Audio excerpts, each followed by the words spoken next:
สบายดีสวัสดี FC เบอร์ทุกคนเด้อยินดีต้อนรับทุกคนเข้าสู่ช่อง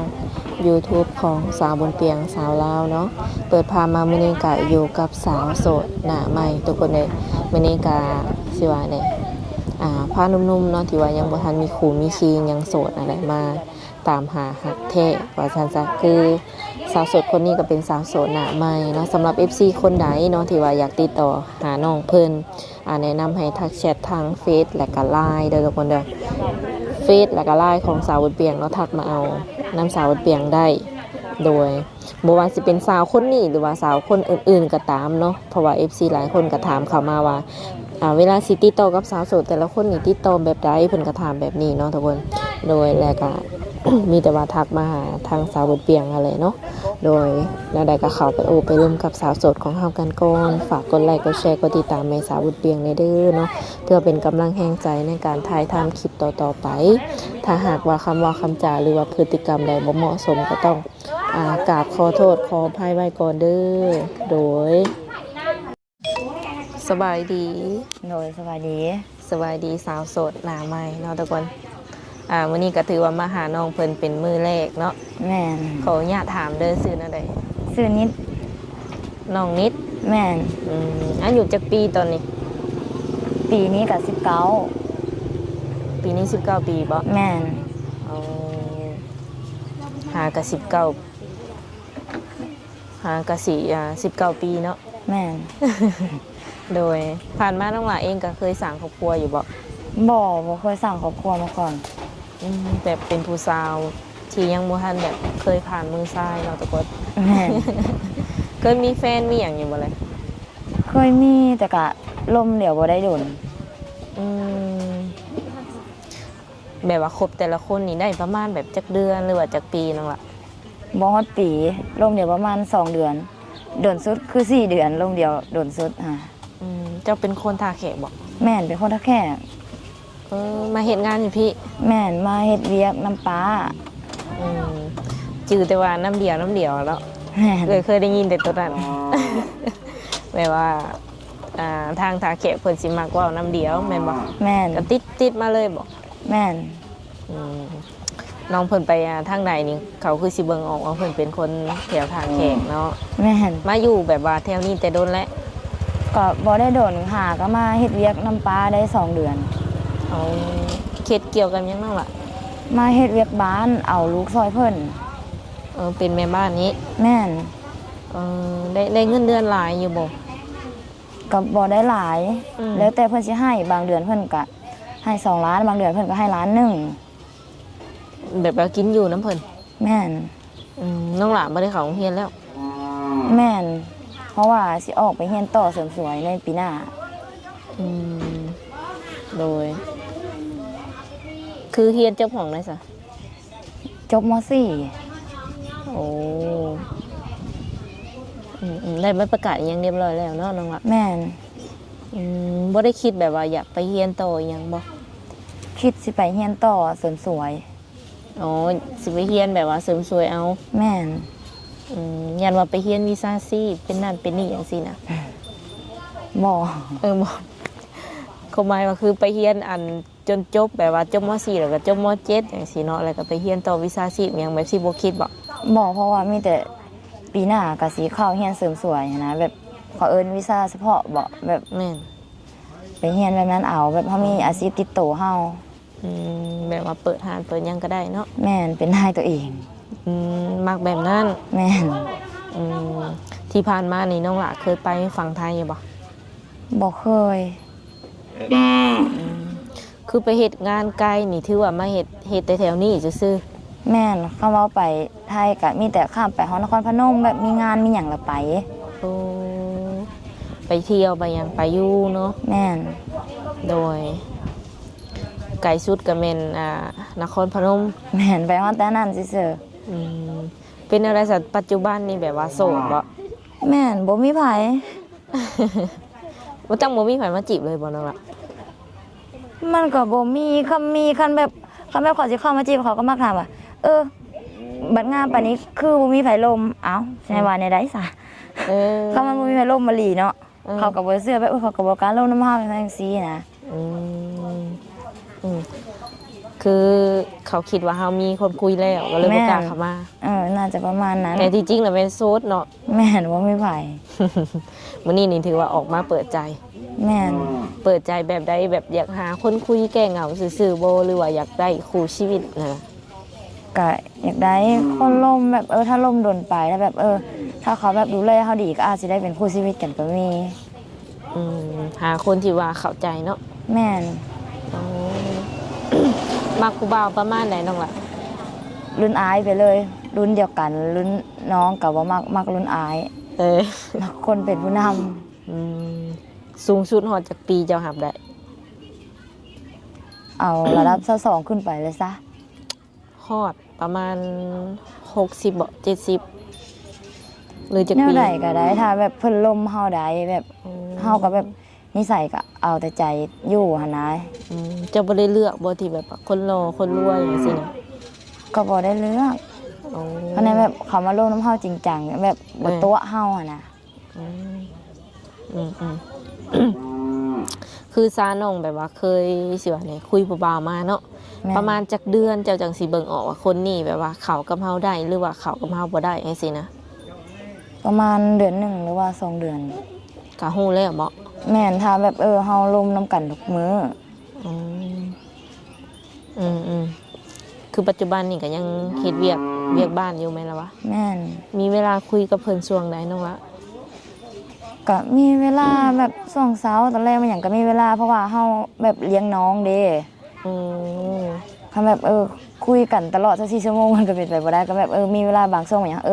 เฮาก็พอมีเวลาตอบได้ อืมวิดีโอคอลหยังก็ได้อยู่ ได้ อืมอันเขาเวียกนี่คือแบบว่าแนวไรแบบจนเท้าน้องเพิ่นนอนเพิ่นบ่เจ้าจังได้นอนแต่ละมื้อแต่ละวัน ก็บ่ฮอดกลางคืนมันหยังแบบอันป้าเฮามาแต่เวียกมันหยังก็แบบเราก็เลี้ยงซอยเฮาก็เฮ็ดเวียกอื่นต่อแบบเฮาเมื่อยแล้วเราก็บอกเฮาพักผ่อนจังซี่ แบบอยากคล้ายๆคืออยู่แบบพี่น้องเนาะ แม่นอยู่ในพี่น้องเลยสิว่าง่ายๆ เอ ก็ อ ก็สิบ่ได้เข่งปานใดเนาะทุกคน แม่น บ่คิดเปลี่ยนใจอยากไปทำงานแถวไกลบ่อย่างเช่นฝั่งไทย ก็ แบบว่า มี มี คิ งา ด น อ มี ยู่ การอืม แต่ก็ยังบ่แน่ใจไปไกลย้าน อืม โดยมาอยู่ต่างบ้านหรือว่ามาอยู่บ้านใกล้นี่เป็นอะไรคิดฮอดบ้านอยู่บ่ คิดฮอดตลอดเดือนหนึงเฮาเมื่อหาแม่เฮาประมาณ2 เทื่อหรือ3 เทื่อ อ๋อจากถาแขกมาแถวเซโนก็ถือว่าไกลเด้เนาะ แม่น3 ชั่วโมงนั่งรถ อืมปัจจุบันนี่แบบว่าพ่อแม่เพิ่นยังอยู่นํกันบ่น้องล่ะขออนุญาตถาม พ่อเฮาพ่อแท้ๆแหละเสียแล้ว อืม และแม่เฮาก็มีอันนั้นเอาคนใหม่แล้วก็มีน้อง3 คน อันน้องใหม่บ่นะหรือว่า แม่นน้องใหม่ อืม ผู้หญิงเบิด โอ้คือลูกที่ว่าแบบว่ากับพ่อเก่านี่มีแต่เจ้าบ่ แม่นเฮาเป็นลูกคนเดียว เออบัดนี้อันพ่อหน้ากับแม่เพิ่นก็อยู่นํกันตอนนี้เนาะ แม่น กับลูกอีก3คน แม่น พ่อกับแม่เพิ่นเฮ็ดเวียกหยังซั่นน้องล่ะ แม่เฮาก็ค้าขายธรรมดา อืม พ่อน้าเฮาก็อันเฮ็ดเวียกทั่วไปนั่นแหละแบบเราเปิดให้แปลงรถ อืมน้องนี่ยังเฮียน น้องเขาเรียนเบอร์ โอ้ใหญ่เบิดสุขุสุคนแล้ว 3กับน้องเฮาผู้ที่2ก็จะปี10 ปีแล้วก็ผู้ที่3กับ8 ปี แล้วก็ผู้ที่4ผู้สุดท้ายกับ5 ปี6 ปีแล้วมั้งเฮาก็บ่จื้อ หากตอนนี้นี่แบบว่าเศร้าใส่เงินนำแม่แล้วบ่น้องหลานนี่ เช่าแล้วหาเงินใช้เอง แม่นบ่ได้ยุ่งกับเงินแม่เพิ่นแล้วเนาะ แม่นแต่ว่าบางเทื่อแบบแม่คิดน้องมันหยังก็ถามมีเงินอยู่บ่จังซั่นจังซี่แล้วก็แบบเฮาก็บ่อยากเอาก็โอนมาให้เฮาจังซั่นจังซี่อะนะแบบเราเป็นห่วง โอ้ กับนอกจากว่าเพิ่นให้เอง แม่น กำลังให้ขอนี่บ่ขอแล้ว แม่นบ่มีจังไดก็ยังอดได้ อืม ดีเนาะทุกคนก่อนที่สิตัดสินใจแบบออกจากบ้านนี่แบบเป็นอะไรคะบ่อยากอยู่นำ ผิด เท่าแม่ กัน เท่าพ่อ กั บ่ บอยู่เฮือนหน่อยหนึ่งไปเลยแบบเฮาสิขอว่าอยู่น้ำป้าเฮาบอก เพราะว่าน้องเองก็อายุยังน้อยน้องกันสิว่าแล้วก็19 ปีพันบางคนก็ยังเฮียนอยู่ตอนนี้นะ แม่น แต่ถือว่าเจ้าก็ตัดสินใจออกมาสู่ชีวิตอยู่ข้างนอกแล้วเนาะ แม่น แนวใดก็สู้ๆถือว่าน้องเพิ่นก็เก่งเนาะทุกคนออกมาสู่โลกกว้างเลยแบบทรงสิอดได้อยู่ตีเดียวนี้ บอกคำอดบ่ได้ก็ต้องอดนั่นแหละเฮามาอยู่นอกแหละเฮาบ่ได้อยู่นำพ่อนำแม่ ว่าอะไรก็มีโมเมนต์ที่แบบว่าอยากกลับไปแน่เนาะอยากเฮ็ดเวียกแน่สิบ่ แม่นเพราะว่าคิดฮอดน้องกับคิดฮอดแม่ อืมโดยคันว่ามีผู้ชายที่ว่าเพิ่นพร้อมซัพพอร์ตน้องเนาะพร้อมแบบว่าดูแลหรือว่าอยากได้ลูกอยากได้เจ้าเป็นลูกเป็นเมียอย่างซี่นะประมาณจักเดือนแบบว่าเพิ่นจังสิสามารถมาขอมาแต่งได้เลย อันนี้เฮาก็ต้องร่วมกันก่อนแบบเฮาต้องร่วมรู้ใจกันก่อนว่านิสัยเพิ่นเป็นแนวใดนิสัยเฮาเป็นแนวใดแบบเพิ่นรับในตัวเฮาได้บ่แบบเพิ่นก็แบบจักสิว่าแนวใด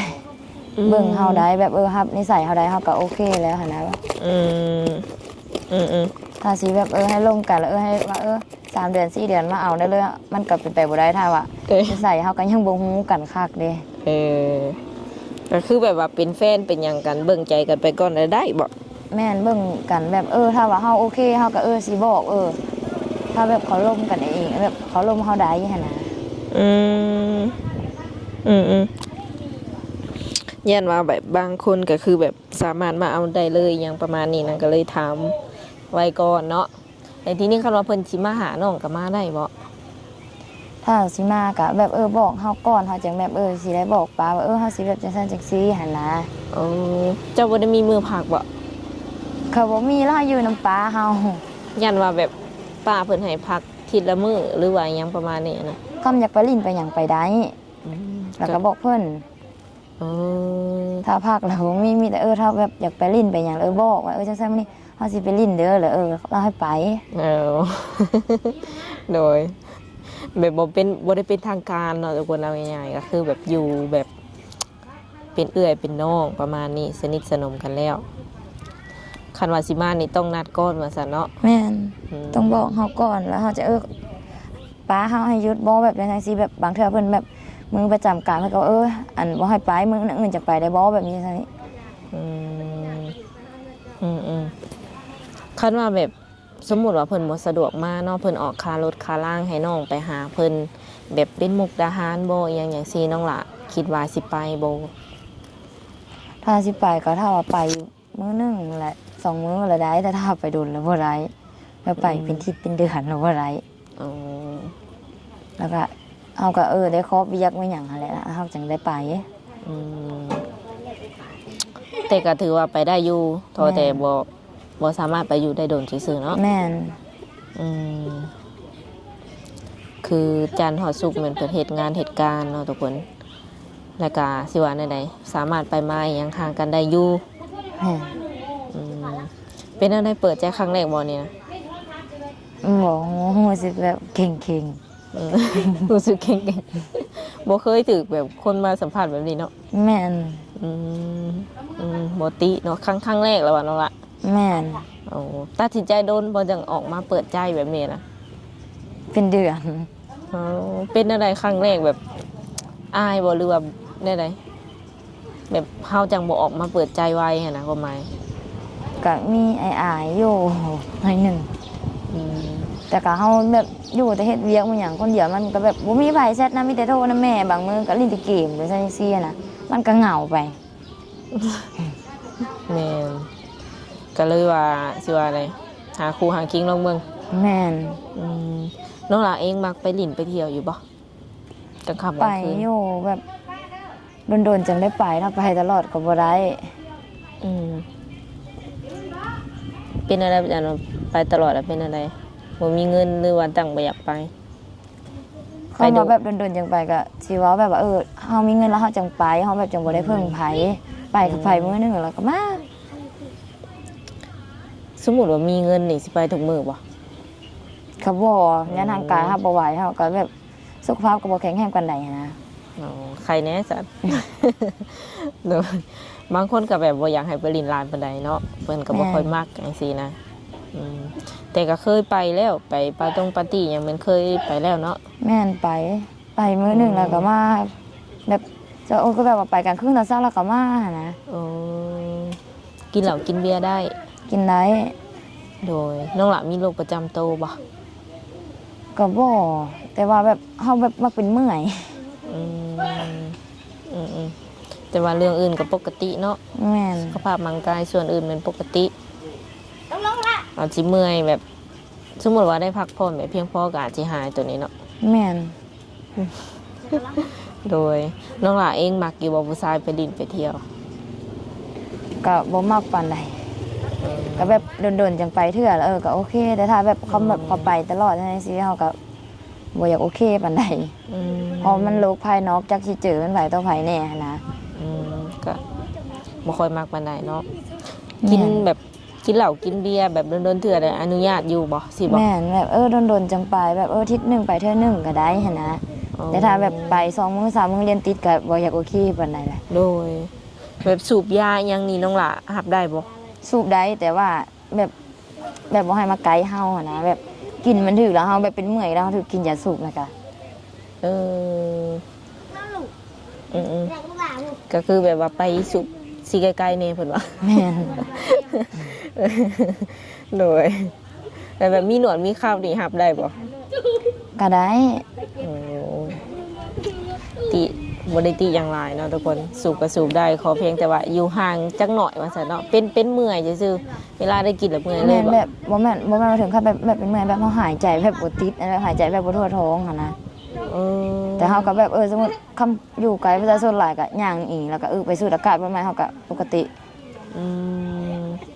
คือแบบใจน้องนี่มักคนแบบว่าที่มีอาชีพการงานเฮ็ดบ่หรือว่าชาวไร่ชาวนาทำมาค้าขายทั่วไปก็แบบมักคือกัน สิว่า แบบในใจ ง่ายๆก็มักคน โดนนะ แบบดูแลเฮาได้แล้วก็แบบมีเวลาลงน้ำเฮา โอ้บ่ถึงขั้นว่าสิร่ำสิรวยแต่ก็ฮู้โตว่าดูแลเฮาได้แหละก็ แม่น โอเคแล้วสับนี้บ่ แม่นดูแลเฮาได้ก็โอเคแล้ว แบบฐานะเฮาได้ใส่อยู่เพื่อนอยู่ซ่านี่จัดอยู่ในระดับใดน้องละแบบฐานะครอบครัวเฮานี่จัดอยู่ในระดับใดทุกข์ยากปานกลางหรือว่าร่ำรวย สิเว้าทุกข์ยากก็บ่แม่นสิเว้าปานกลางก็บ่แม่นก็เฮาก็บ่จักแนวสิว่าเข้ามาสิทุกข์ก็บ่ทุกข์เข้ามาสิปานกลางก็บ่ปานกลางอะนะอยู่ในของระดับครึ่งๆกลางๆแบบ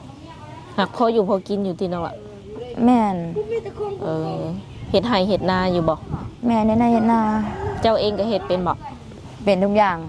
โอ้แนวอยู่แนวกิน เป็นเบิด โอ้เก่งเลยเนาะอายุ19 ปี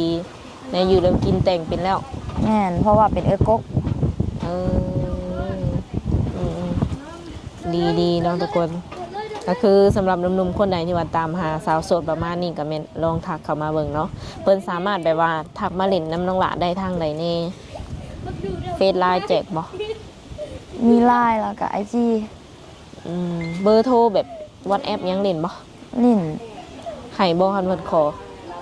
ได้ โอเค ก็คือช่วงเวลานี่แม่นบ่คงที่เนาะคือจะเว้าเนาะ แม่น ก็สามารถถักมาได้ทาง LINE เบอร์โทรแล้วก็ IG เนาะทุกคน Facebook นี่บ่ได้แจกเนาะ แม่น เป็นอย่างนั้นล่ะ เฟซนี่ว่าจะว่ายังไง แบบตอบมา FC ฟังนำกันยันเพิ่นข้างคาใจบ่ค่อยได้ลิดบ่หรือว่าแนวใด มันก็แบบบ่มีการเคลื่อนไหวหยังมีแต่หุบหน้าโปรไฟล์ซั่นนั้น เอา ส่วนหลายเฮามีแต่แชททาง WhatsApp หั่นนะ เอา โด มี ย หยังนำเอื้อนไว้ก็โทรทางแต่ WhatsApp เพราะว่าเฟซมันบ่มีการเคลื่อนไหวหยังก็หมู่ก็มีแต่เพื่อนอ้อมข้างซื่อ อืมก็เลยว่าแจกเป็น LINE เอาซะเนาะ แม่น โอเคสำหรับคลิปนี้ก็สิได้ขออนุญาตโอลมกับเพิ่นประมาณนี้ก่อนเนาะคันว่ามื้อหน้า FC เฮียกห้องให้มาหาใหม่กันจังสิได้มาหาใหม่เนาะ เลย กับบ่ฮู้อีกว่าน้องอยู่หม่องใดเนาะจุดพักผ่อนของน้องอยู่หม่องใดยังบ่ฮู้ได้แต่ว่ามาหาแถวนี้ได้ติ ได้เพราะว่าอันนี้ก็เฮือนเอื้อย โอเคซะเนาะ โดยสำหรับคลิปนี้สาวบุญเปียงเลยกับน้องเพิ่นสิได้ขอตัวเจ้าไว้ก่อนเนาะสบายดีเนาะล่ะ เลยใช่